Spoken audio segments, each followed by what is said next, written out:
Welcome to my YouTube channel Ram Jyothi. Hi friends, నేను మీ రామ్ జ్యోతిని. మీతో మాట్లాడాలని మరొక రెసిపీతో అయితే మీ ముందుకు వచ్చేసాను. రెసిపీ వచ్చేసి కోడిగుడ్డు ముక్కల ఫ్రై అండి. మనం ఎప్పుడు ఒకే విధంగా చేసుకోకుండా అప్పుడప్పుడు ఇలా కొత్తగా రొటీన్గా ట్రై చేస్తూ ఉండండి. కోడిగుడ్డు ముక్కల ఫ్రై ఇలా చేస్తే లొట్టలేసుకుంటూ చిన్నపిల్లల కానించి పెద్దవాళ్ళ దాకా చక్కగా వదిలిపెట్టకుండా తినేస్తారు. మరి ఎలా చేయాలో చూద్దామా? ముందుగా కోడిగుడ్లు ఉడకపెట్టుకొని ఒక గుడ్డు 4-5 ముక్కలుగా కట్ చేసుకుని పక్కన పెట్టుకోవాలి. తర్వాత స్టవ్ అంటించి ఒక బాండీ పెట్టేసుకుందాము. తగినంత ఆయిల్ వేసుకుందాము.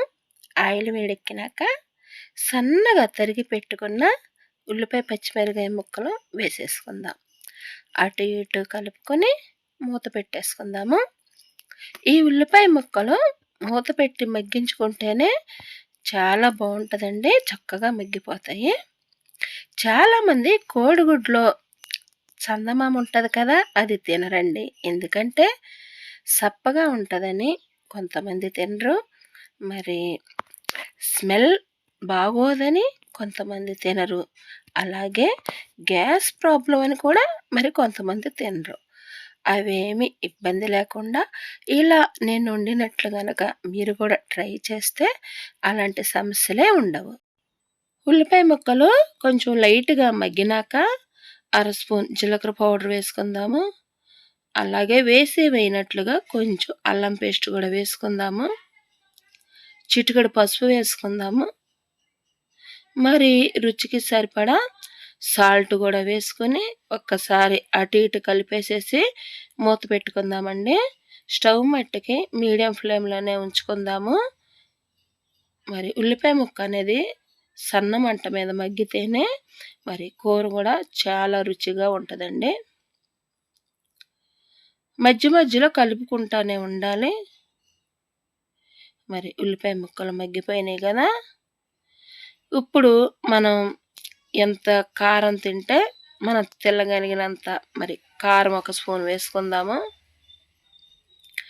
ఒకసారి అటు ఇటు కూడా కలిపేసేసి ఒక్కసారి మూత పెట్టుకుందామండి. ఇలా కనుక వండుకుంటే మరి చందమామ ఎలాంటి నీచు వాసన ఉండదండి. మరి స్మెల్ వచ్చేవాళ్ళు, ఇష్టం లేని వాళ్ళు కూడా చక్కగా తింటారు. అలాగే మరి ఉప్పు కారం మరి గుడ్లోకి వెళ్ళి ఇలా ముక్కలుగా కట్ చేసుకుంటే మరి చందమామ కూడా చక్కగా చాలా టేస్ట్గా ఉంటుందండి. మరి గ్యాస్ ప్రాబ్లం ఉన్న వాళ్ళు కూడా తినొచ్చండి. ఎందుకంటే మనం ఆల్రెడీ జీలకర్ర పౌడర్ వేసుకున్నాం కాబట్టి ఎలాంటి గ్యాస్ అయినా కూడా అరికట్టే గుణం జీలకర్ర పౌడర్లో ఉంటుంది కాబట్టి చక్కగా ఎవరైనా తింటారు, తినొచ్చండి. ఇలాగా ఎప్పుడు ఒకే విధంగా కాకుండా ఇలా మీరు కూడా ట్రై చేసి చూడండి.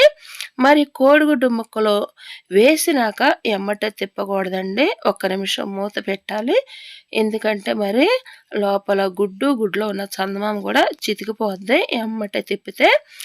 అలాగే 1 నిమిషం మూత పెడితే మరి గుడ్డు గట్టిగా అయ్యి మరి తర్వాత తిప్పినా కూడా ఏం కాదండి, చాలా బాగుంటుంది. అలాగే నిదానంగా కలుపుకుంటూ ఉండాలండి.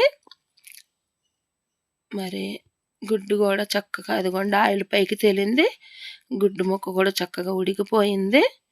ఇప్పుడు మరి 1 స్పూను పొడి మసాలా వేసుకుందాము. మీకు ఏది అందుబాటులో ఉంటే ఆ మసాలా వేసుకోండి. అలాగే సన్నగా తరిగి పెట్టుకున్న కొత్తిమీర కూడా వేసుకుందామండి.